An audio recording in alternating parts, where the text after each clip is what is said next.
अब आपको पहले सीधा लेकर चलते हैं दिल्ली, जहां प्रधानमंत्री नरेंद्र मोदी कोरोना वैक्सीनेशन के कार्यक्रम का शुभारंभ कर रहे हैं। कोविड-19 वैक्सीनेशन कार्यक्रम के देशव्यापी प्रारंभ के अवसर पर राष्ट्र के नाम संदेश हेतु हम परम आदरणीय प्रधानमंत्री जी से कृपा पूर्वक आग्रह करते हैं।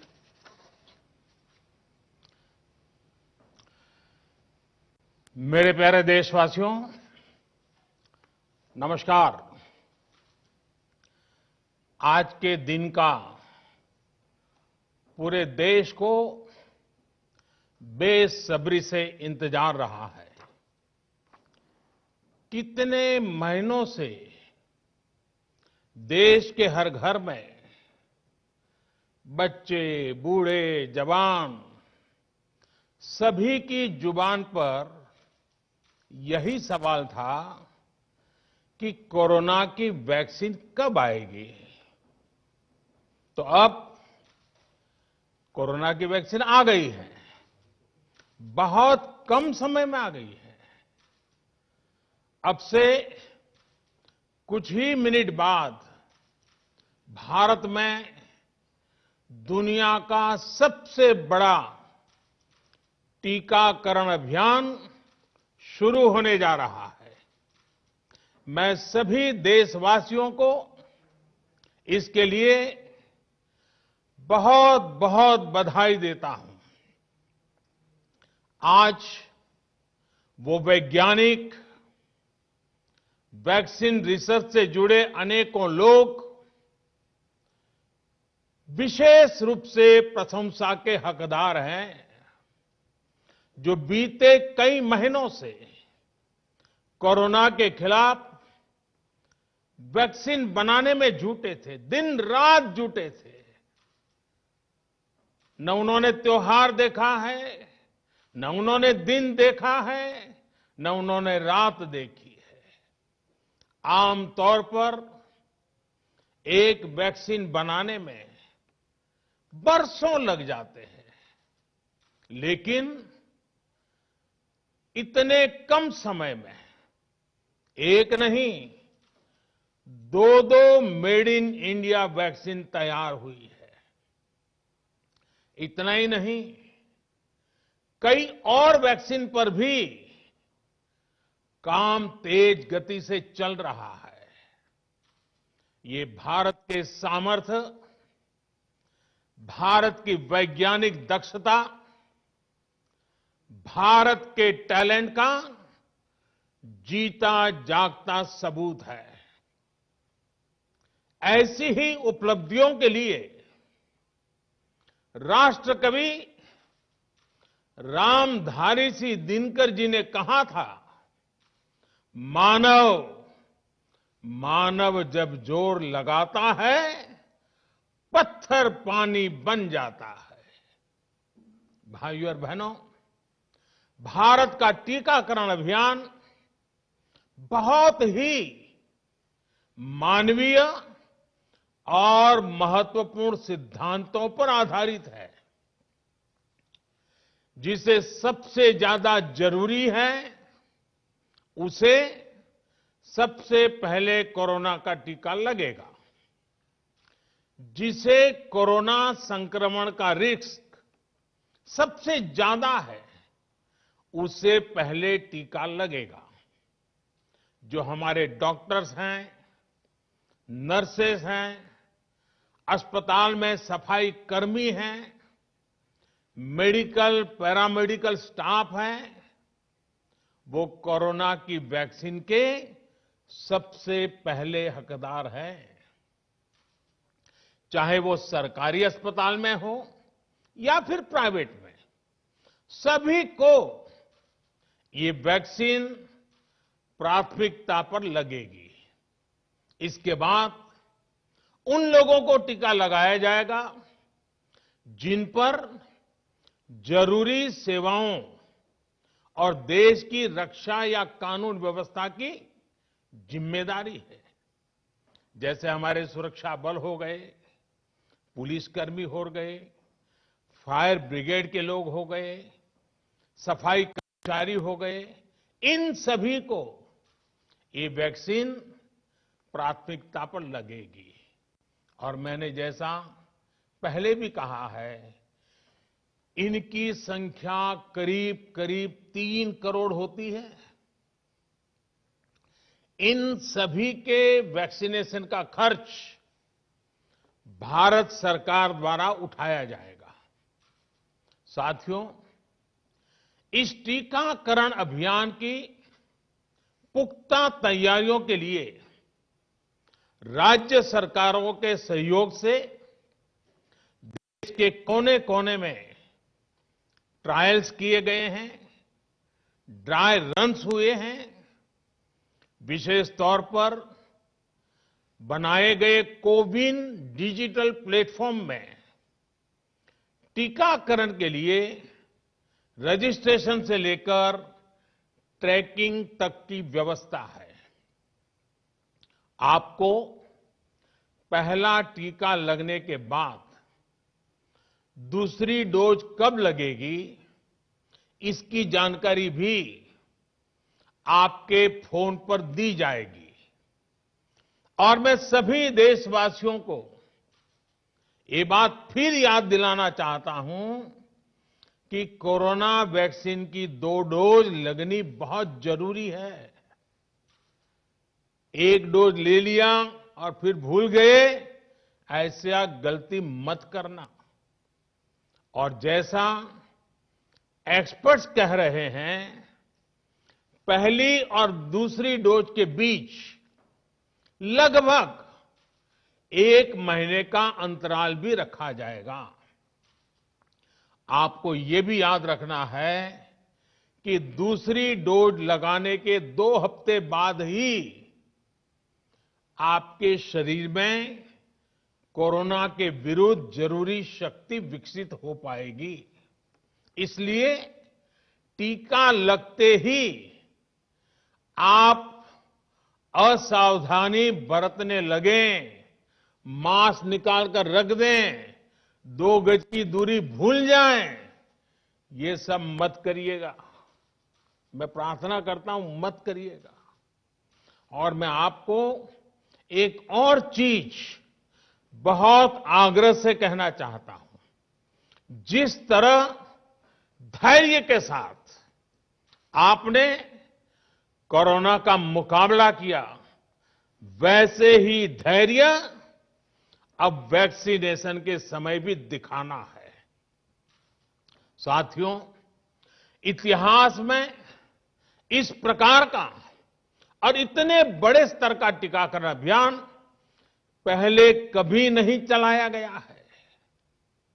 ये अभियान कितना बड़ा है, इसका अंदाज आप सिर्फ पहले चरण से ही लगा सकते हैं। दुनिया के 100 से भी ज्यादा ऐसे देश हैं जिनकी संख्या 3 करोड़ से कम है, और भारत वैक्सीनेशन के अपने पहले चरण में ही 3 करोड़ लोगों का टीकाकरण कर रहा है। दूसरे चरण में हमें इसको 30 करोड़ की संख्या तक ले जाना है। जो बुजुर्ग हैं, जो गंभीर बीमारी से ग्रस्त हैं, उन्हें वो अगले चरण वाले चरण में टीका लगेगा।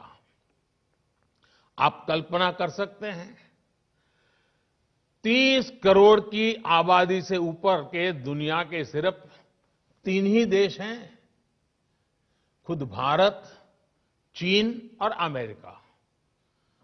और कोई भी देश ऐसा नहीं है जिनकी आबादी इनसे ज्यादा हो।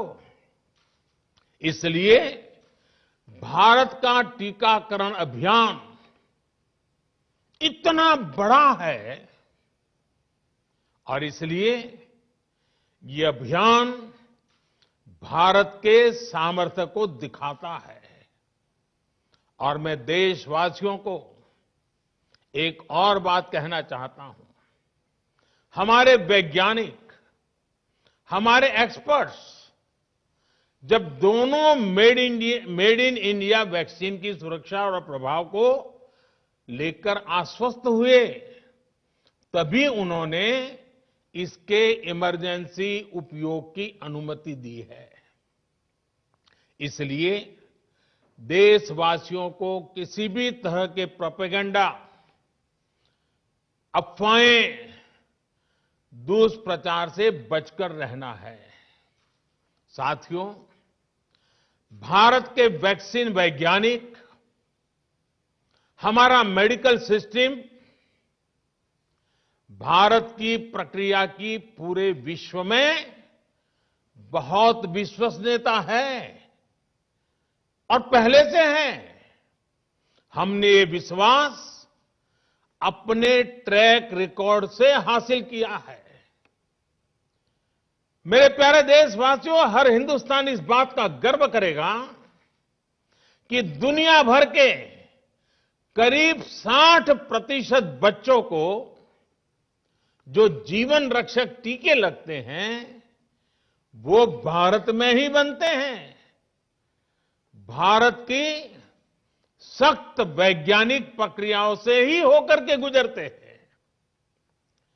भारत के वैज्ञानिकों को और वैक्सीन से जुड़ी हमारी विशेषज्ञता पर दुनिया का ये विश्वास made in India corona vaccine में और मजबूत होने वाला है।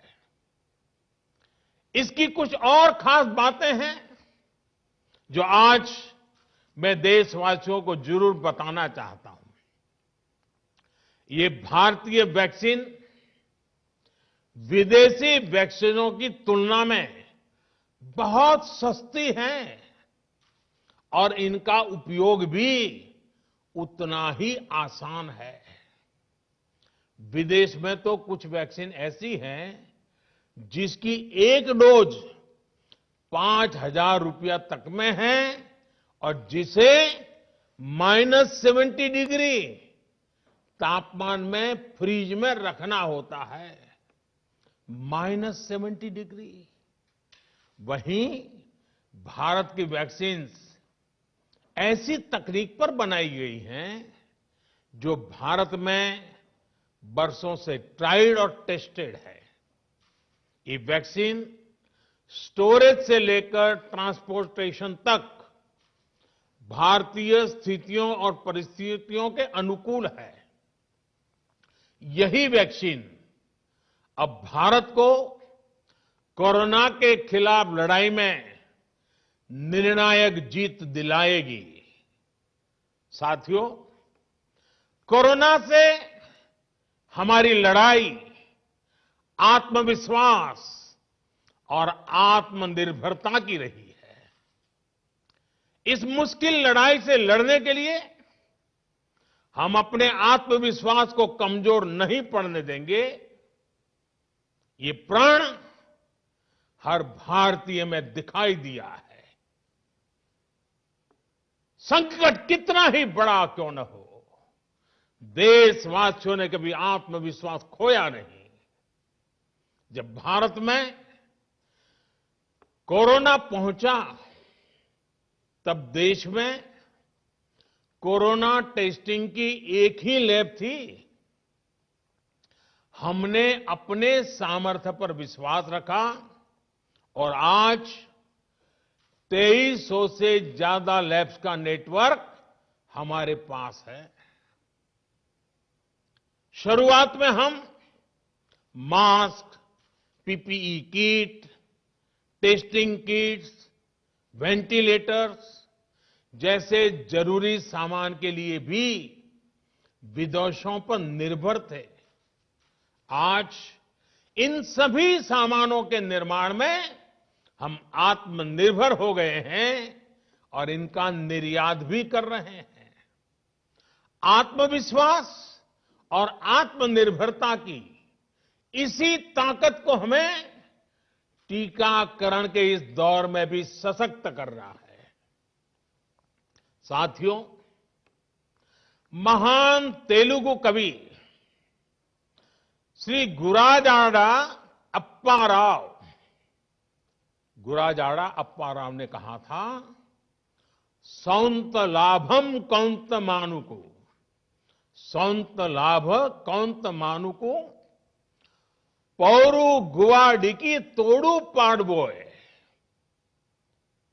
देश मंटे मट्टी कादोई देश मंटे मनुष्य लोय यानी हम दूसरों के काम आए ये निस्वार्थ भाव हमारे भीतर रहना चाहिए।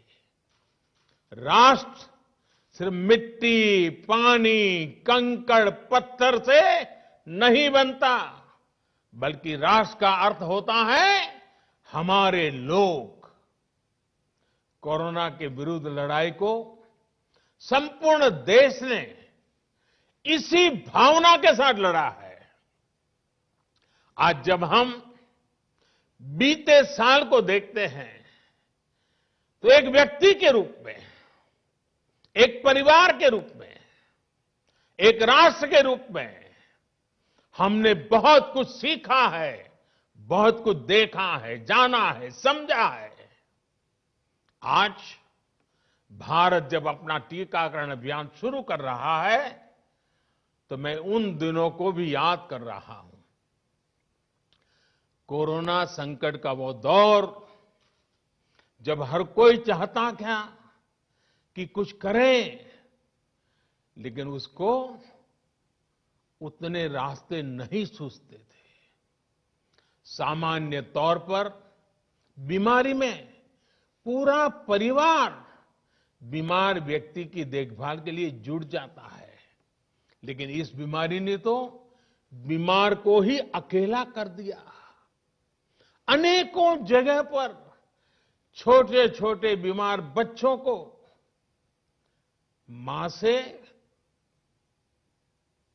दूर रहना पड़ा।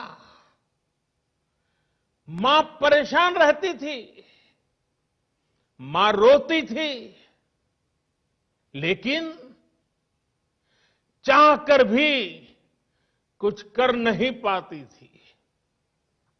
बच्चे को अपनी गोद में नहीं ले पाती थी।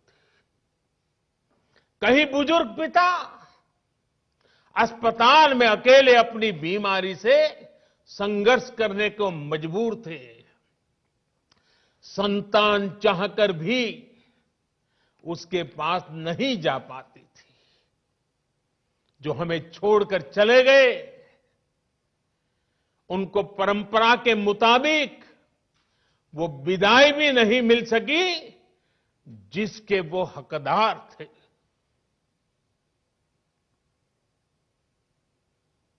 जितना हम उस समय के बारे में सोचते हैं, मन सिहर जाता है, उदास हो जाता है। लेकिन साथियों, संकट के उसी समय में, निराशा के उसी वातावरण में कोई आशा का भी संचार कर रहा था। हमें बचाने के लिए अपने प्राणों को संकट में डाल रहा था। हमारे doctor, nurse, paramedical staff, ambulance driver, ASHA worker, सफाई कर्मचारी, पुलिस के साथी और दूसरे फ्रंटलाइन वर्कर्स, उन्होंने मानवता के प्रति अपने दायित्व को प्राथमिकता दी। इनमें से अधिकांश तब अपने बच्चों, अपने परिवार से दूर रहे, कई कई दिन तक घर नहीं गए।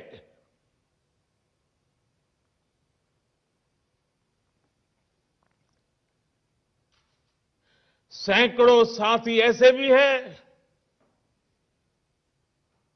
जो कभी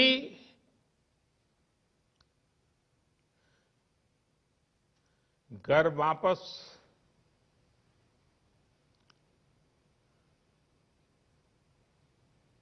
लौट ही नहीं आ पाए।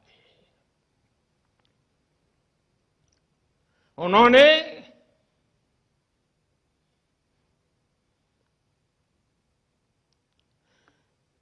एक एक जीवन को बचाने के लिए अपना जीवन आहूत कर दिया। इसलिए आज कोरोना का पहला टीका स्वास्थ्य सेवा से जुड़े लोगों को लगाकर एक तरह से समाज अपना ऋण चुका रहा है। ये टीका उन सभी साथियों के प्रति कृतज्ञ राष्ट्र की आदरांजलि भी है।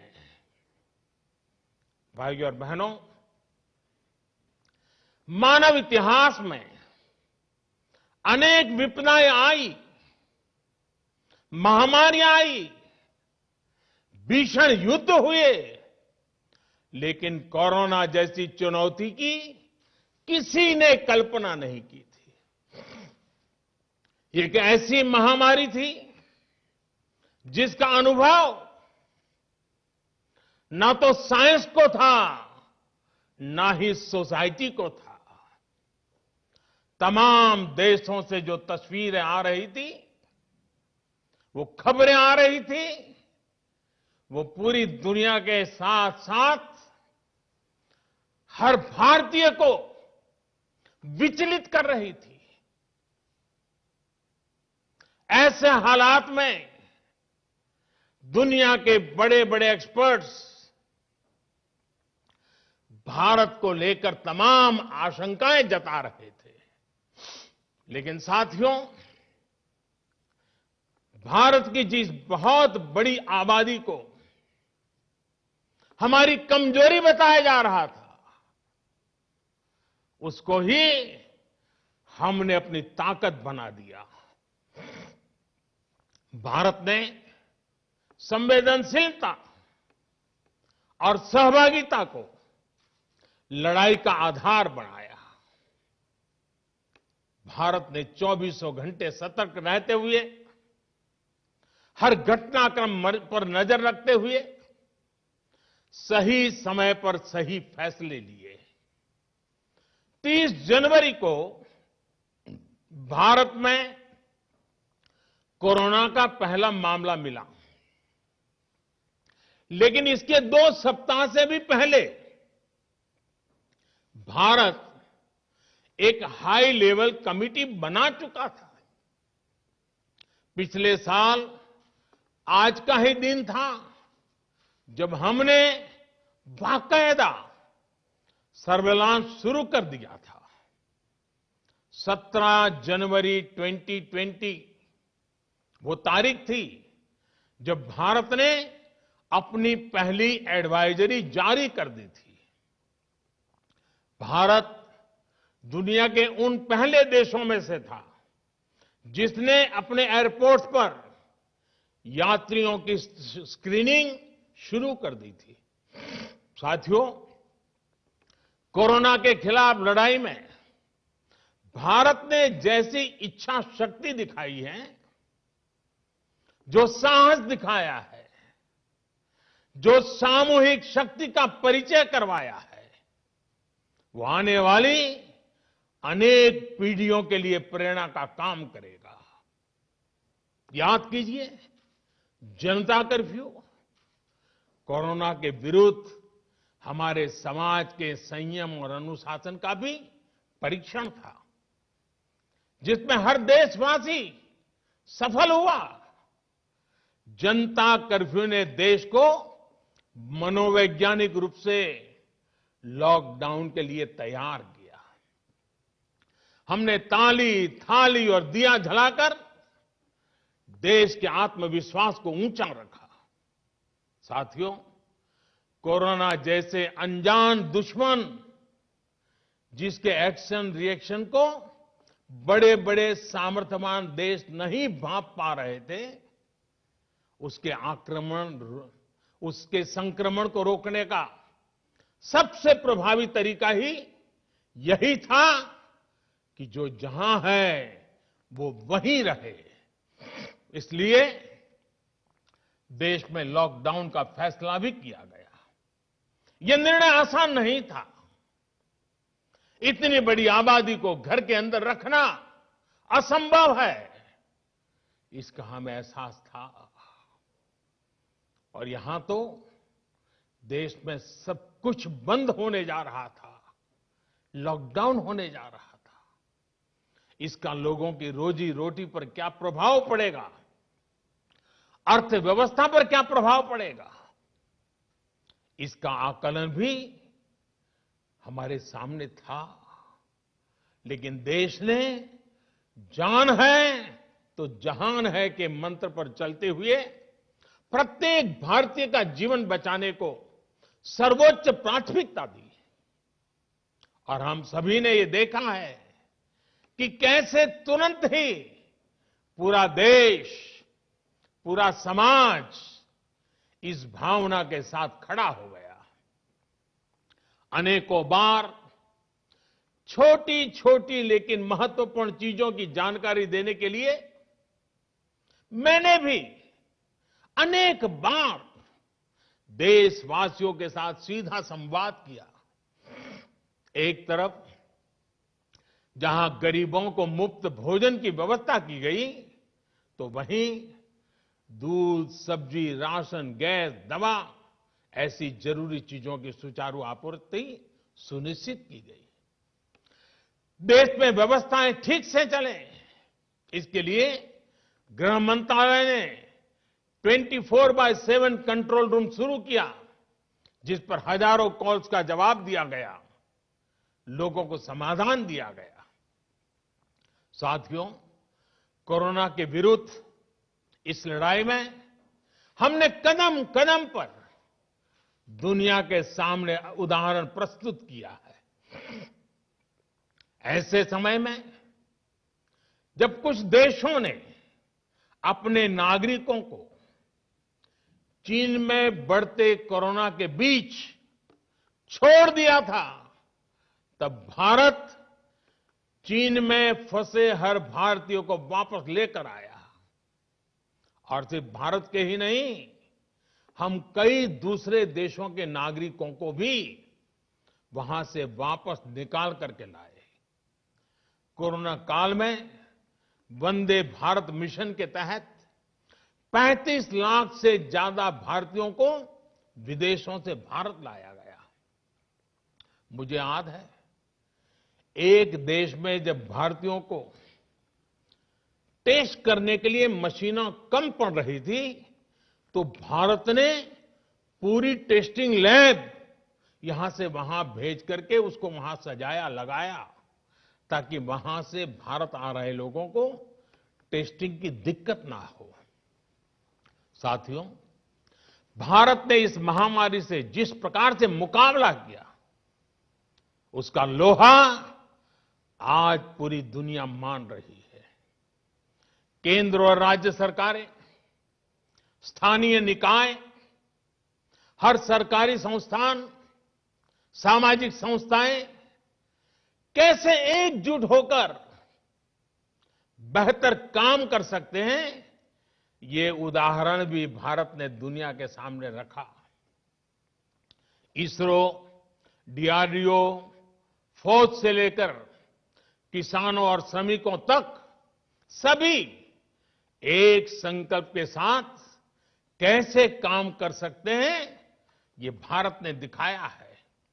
2 गज की दूरी और मास्क है जरूरी, उस पर फोकस करने वालों में भी भारत अग्रणी देशों में रहा। भाइयों और बहनों, आज इन्हीं सब प्रयासों का परिणाम है कि भारत में कोरोना से होने वाली मृत्यु की दर कम है और ठीक होने वालों की दर बहुत अधिक है। देश के कई जिले ऐसे हैं जहां एक भी व्यक्ति को हमें कोरोना की वजह से खोना नहीं पड़ा। इन जिलों में हर व्यक्ति कोरोना से ठीक होने के बाद अपने घर पहुंचा है। बहुत से जिले ऐसे भी हैं जहां बीते 2 सप्ताह से कोरोना संक्रमण का एक भी केस नहीं आया है। जहां तक कि लॉकडाउन के से प्रभावित अर्थव्यवस्था की रिकवरी में भी भारत दुनिया में आगे निकल रहा है।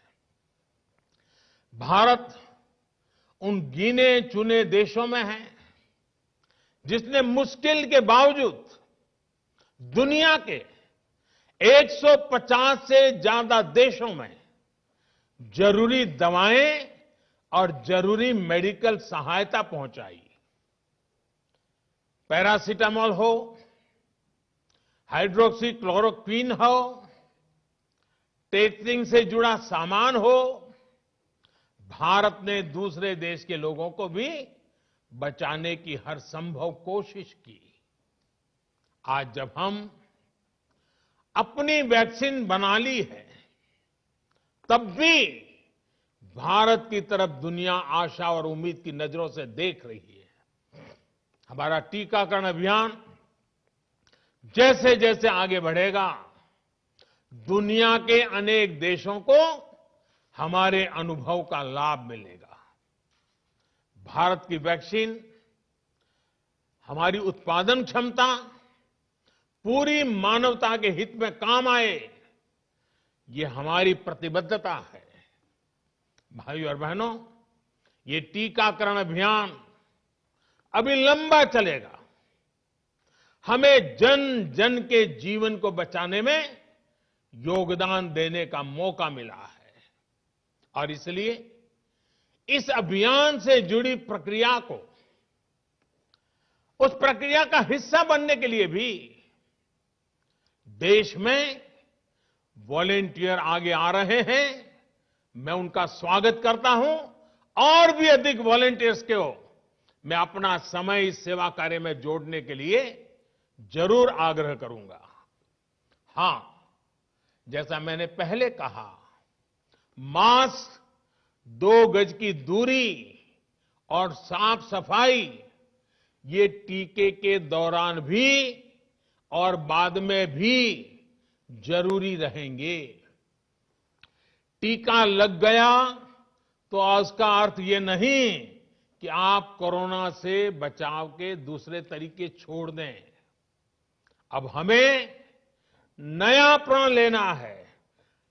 दवाई भी, कड़ाई भी। दवाई भी, कड़ाई भी। आप सभी स्वस्थ रहें, इसी कामना के साथ इस टीकाकरण अभियान के लिए पूरे देश को बहुत बहुत शुभकामनाएं देता हूं।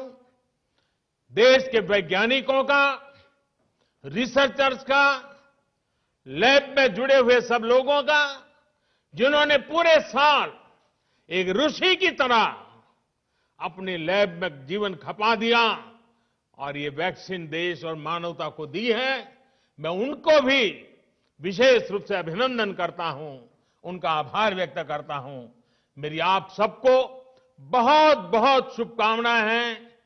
आप जल्द इसका लाभ उठाएं, आप भी स्वस्थ रहें, आपका परिवार भी स्वस्थ रहें, पूरी मानव जात इस संकट की घड़ी से बाहर निकले और स्वस्थता हम सबको प्राप्त हो, इसी एक कामना के साथ आप सबका बहुत बहुत धन्यवाद। परम आदरणीय प्रधानमंत्री जी से अनुरोध है कि रिमोट बटन दबाकर विश्व के सबसे बड़े वैक्सीनेशन कार्यक्रम का औपचारिक प्रारंभ करने की कृपा करें।